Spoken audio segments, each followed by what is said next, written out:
안녕하세요, 신쌤입니다. 무려 리처드 도킨스의 신작이 나왔습니다. 이기적 유전자의 바로 그 리처드 도킨스입니다. 정말 두근대는 마음으로 사서 봤는데요. 심지어는 이번에 책이 그렇게 두껍지도 않고 어렵지도 않고 그림도 있습니다. 제목은 마법의 비행입니다. 일단 제가 가지고 있는 리처드 도킨스의 책들을 한번 모아봤는데요. 저는 여기에 눈먼 시계공이라는 책도 읽었습니다. 일단은 이 중에 가장 유명한 책은 당연히 이기적 유전자일 텐데요. 리처드 도킨스는 진화생물학자입니다. 그리고 진화에 대한 이야기를 대중적으로 풀어놓은 거로 유명한 사람이고요. 워낙에 과학자 중에서 최고로 대중적인 그런 작가로 알려져 있는 사람인데요. 좀 책들이 어렵기도 하고 두껍기도 하다고 볼 수도 있어요. 좀 벽돌책이 많기는 한데요. 그래서 저는 이번 책이 좀 더 반가웠습니다. 이번에 펴낸 이 책은 다른 책들에 비해서 좀 더 대중적이고 좀 더 소프트하고 좀 더 자유롭게 쓴 책이라는 생각이 들더라고요. 물론 학술적인 깊이가 낮다는 건 아닙니다. 하지만 그것을 기반해서 좀 더 쉽게 읽을 수 있는 제목에서 알 수 있다시피 이 책은 비행에 대한 책입니다. 여러분은 날아다니는 꿈을 꿔보신 적이 있으신가요? 이 책의 처음 첫 문장도 그렇게 시작을 하는데요. 인간은 날아다니는 꿈을 꿨고 그리고 그것을 마침내 실현했습니다. 그리고 자연에서 동물도 중력을 이겨내고 날아다니는 생물들이 있는데요. 어떻게 그렇게 진화했는지, 그리고 인간은 어떻게 날게 됐는지, 그리고 이제 우리는 지구를 심지어 벗어나려고 하고 있는데요. 이 모든 비행에 대한 이야기가 다 담겨 있습니다. 책의 제목 그대로 리처드 도킨스는 마치 비행을 하듯 이 책을 쓴 것 같습니다. 정말 자유롭게 학술적인 듯 학술적이지 않은 듯, 그리고 어떤 자신의 철학이나 과학에 대한 생각, 그리고 동료 과학자들에 대한 여러 가지 에피소드들을 그 사이를 자유롭게 비행하고 있어요. 그러면서 아주 논리적인 흐름을 갖추고 있습니다. 역시 도킨스다, 이런 생각이 들었고요. 도킨스의 진화생물학뿐만 아니라 물리와 공학적인 지식 사이를 마음껏 날아다닙니다. 사실 저는 물리와 공학 쪽이 약한 사람이기 때문에 중간중간에 좀 이해되지 않는 부분들이 있었어요. 과학책을 읽다 보면 일반 대중이 100% 이해하기가 어려울 수도 있습니다. 저는 그럼 그냥 좀 쉽게 넘어가기도 하는 편이에요. 그래서 조금 더 부담 없이 진입장벽을 너무 높게 여기시지 말고 과학책을 시도해 보셨으면 좋겠습니다.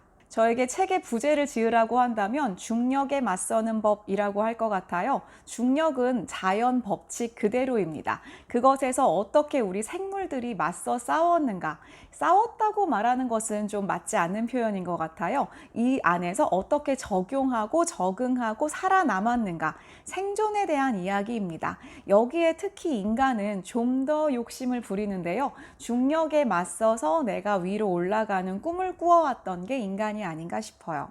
생명은 자연에서 생존하기 위해 여러 가지 타협의 과정을 거치는데요. 그 타협의 과정이 바로 진화라고 이야기합니다. 그리고 인간은 이러한 타협을 넘어서서 꿈을 꾸고 도전하는 존재가 아니었나 싶습니다. 그 결과가 긍정적이고 또는 부정적인 모습으로 나타나고 있지만요.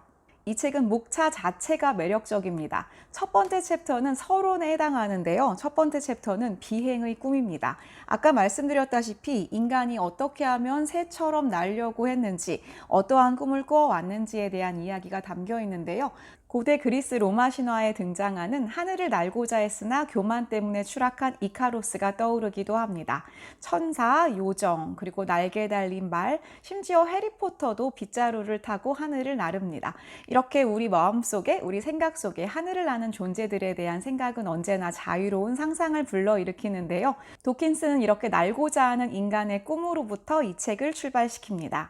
두 번째 챕터와 세 번째 챕터는 비행이 어디에 좋을까? 그리고 비행이 좋다면 왜 어떤 동물은 비행하지 않고 날개를 버렸을까입니다. 네 번째, 다섯 번째 챕터는 비행할 때 유리한 점은 작아야 한다는 것, 그리고 다섯 번째, 몸집이 크면서도 날아야 한다면 표면적을 더 높은 비율로 늘려야 한다는 것에 대한 설명입니다. 이 부분에 대한 설명이 상당히 쉽게 되어 있습니다. 도킨스의 장점이 과학적으로 어려운 내용들을 일반인들도 쉽게 이해할 수 있도록 직관적으로 설명해 준다는 점인 것 같아요. 여섯 번째 챕터부터는 비행하는 방법에 대한 설명이 나옵니다. 먼저 무동력 비행입니다. 그 다음 동력 비행이 나오는데요. 동력 비행을 어떻게 하는지에 대한 작동 방식을 공학적이고 물리학적으로 설명을 해줍니다. 저는 이 부분이 살짝 어렵더라고요.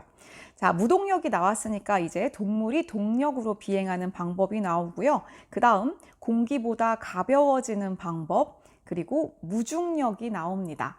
이렇게 중력에서 맞서는 방법들을 과학적으로 설명하는 내용들을 읽으면서 정말 흥미롭고 재미있더라고요. 그리고 이러한 내용들, 평상시에 우리가 가지고 있었던 과학적인 궁금증을 이렇게 해소해주는 방식이 상당히 재미있습니다. 특히 마지막 챕터는 외향 충동에 대한 주제가 나오는데요. 생물이 좀 더 자신의 자손들을 멀리 퍼뜨리는 이유가 무엇인지가 나옵니다.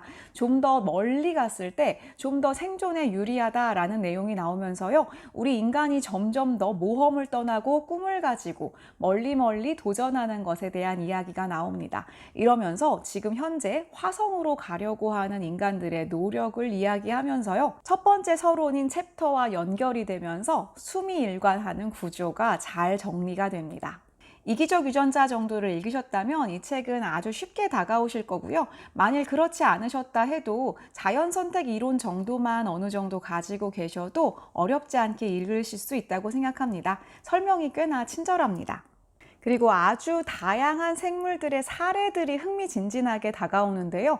우리가 잘 알지 못했던 아주 오래전에 존재했던 그런 생물들이 어떻게 날았는지, 그리고 어떻게 멸종하게 되었는지 이러한 사례들도 재미있습니다. 저는 기린과 크기가 비슷한 생물이 있었다는 것, 그리고 걔네들이 날아다녔다는 것, 이런 게 정말 신기하더라고요. 이러한 다양한 사례들이 계속 나오고 또 다양한 과학자들의 연구도 흥미진진하게 등장합니다. 약간 지루할 틈이 없이 술술 읽히는 그런 느낌이 있어요. 그리고 삽화도 상당히 좋은데요. 적절한 곳에 아주 창의적이고 상상력을 자극하는 방향으로 삽화가 그려져 있습니다. 삽화 밑에 있는 설명도 아주 위트 있고 재미있어요. 그래서 이 책을 제가 읽는 데는 한 이틀 정도가 안 걸렸던 것 같은데요. 막 술술술술 재미있게 읽히는 책입니다. 하지만 물론 내용이 쉽다는 건 아니에요. 과학책이라는 것을 잊으면 안 될 것 같습니다. 그동안 제가 좀 생각하지 못했던 내용들이나 지적으로 막 이렇게 흠뻑 샤워하는 그런 느낌이 들었습니다. 지적이고 학술적이고 과학적인 내용을 바탕으로 도킨스만의 유쾌하고 위트 있는 글쓰기가 합쳐져서 정말 자유롭게 지적인 여행을 하는 그런 기분이 드는데요. 도킨스의 두껍고 어려운 과학책들을 읽을 엄두가 나지 않으시지만 한번 과학책을 시도해보고 싶은 분들께 추천드립니다. 읽는 동안 마음껏 날아다니실 수 있을 것 같습니다. 제가 이틀 동안 경험했던 짜릿한 비행의 흥분을 많은 분들이 느껴보시기를 바랍니다. 오늘도 영상을 함께 봐주신 모든 분들께 진심으로 감사드립니다. 다음에 또 뵐게요.